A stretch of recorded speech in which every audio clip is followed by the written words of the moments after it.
Hey, my name's Clayton Olson, and in this video, we're going to talk about how to stop overthinking. This is something that I've been afflicted by in my own life from time to time, and I've developed a couple strategies that have really worked for me, and they've also really worked for clients that get stuck in this pattern. You might call them thought loops, or a pattern of just ruminating on things to no end, maybe thinking about the things that you can control or that can't control, and being stuck there and ruining your sleep and maybe even having it impact your relationship. So how do we get out of this? Well, I've got 3 principles that I want to share with you. And the first one is to engage. So I'd like to use the metaphor of a car. And imagine you're in the driver's seat and you're pushing the gas down and the engine's revving, but the car's not going anywhere. And most likely it's because you're in neutral. So all of the thinking is like the gas being shoved into the engine, and the engine's powering up, but you're not going anywhere. So the first step is to engage. So what that might look like is actually shifting the car into gear, to play with this metaphor, which means taking action in your life. And you might be saying, well, Clayton, that's what I'm ruminating about, is I don't know what action to take, or I'm not sure what the right action to take is.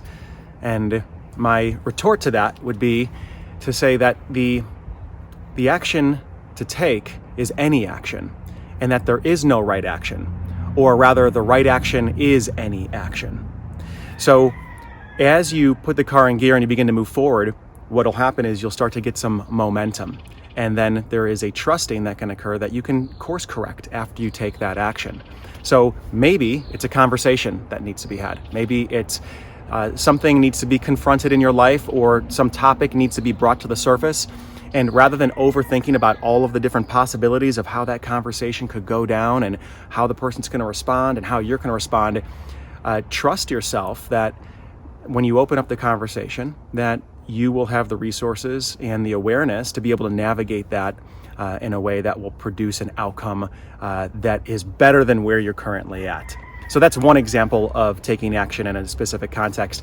In my life, I find that sometimes I overthink about these videos that I create, and I'm really trying to think them through from front to back, which, I'll say is responsible, but it can often have me in a place where I'm not actually getting on camera and recording. And what I need to do is I just need to get on camera, and I need to just record the video from front to back, get it all the way done, and trust that if it's not good enough, at that point I can say, okay, I'm going to record it again. But in my mind, there's a maneuver that happens. There's something that switches, because no longer is the aim to get the video done. I've gotten the video done.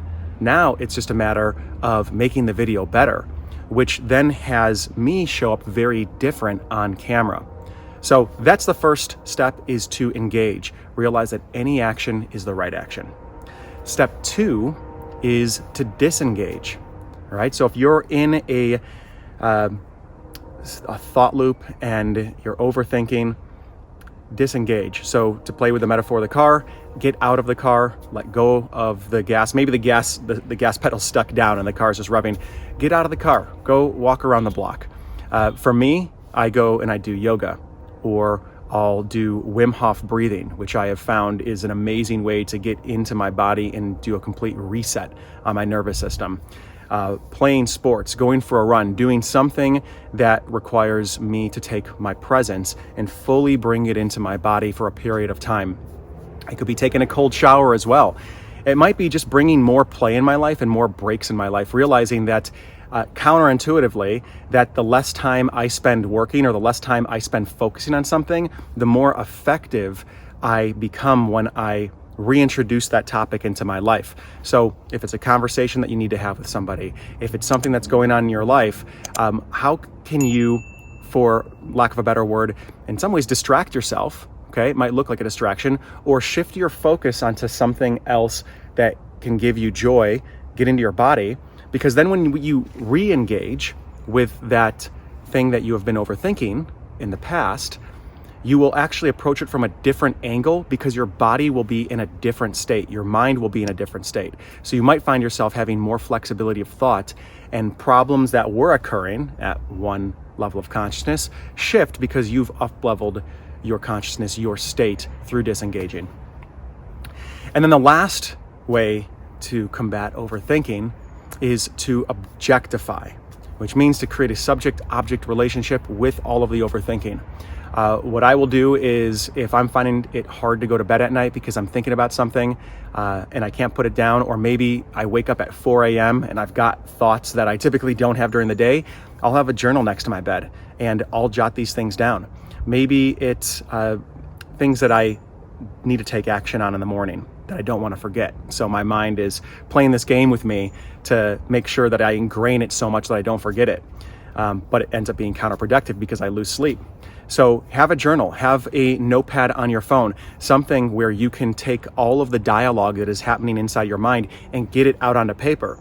And I know that there can be some resistance to this because you might be thinking, well, and I have thought in the past, like, I don't want to give this any more energy by suddenly bringing it into reality and having it be on paper now. It feels like I'm just going to entrench it more. But I have found that it does quite the opposite. It actually allows me to see what it is that I have been having in my head as an internal experience, to move it to external, and then for me to consume and digest it and reorganize it back into my mind in a different way. So a couple different ways that you can journal about this are, number one, just to free write. So rather than editing and trying to come up with cohesive sentences or thoughts, just quite literally write down anything that's coming into your mind about this overthinking, this topic you're overthinking about. Another way to do this is to actually write about yourself in the third person. So for me, what I would say then, I'd say, Clayton is in this situation currently, and he's thinking this, and he's feeling this, and these are some of the things that he's worried about. And these are some possible ways that he might want to show up. And just switching my language and creating that objective viewpoint where I'm looking at myself as a character in the play can pull me out of that experience and give me more flexibility to begin to see the situation that I'm in from a different lens. And then lastly, another way is to notice the overthinking and trust that it's actually just a part of you that's being overactive. It's just one aspect of your personality or persona that is on high alert and that has a concern. So how you can have a conversation with it is, one, in your head, out loud, actually talking to it, or journaling about it. So it might be that I take a moment and I write down the things that it's saying, and then I have a conversation with that and I say, well, what is it that you want? What does this part want for me? Most often what it's wanting is safety.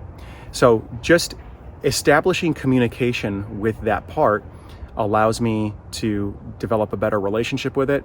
It has that part feel heard, as wild as that might sound, and for it to then quiet and for me to be able to move into more clear thinking, because that part has felt like it had a voice, that I'm listening to it, and for it to maybe turn the volume down at that point.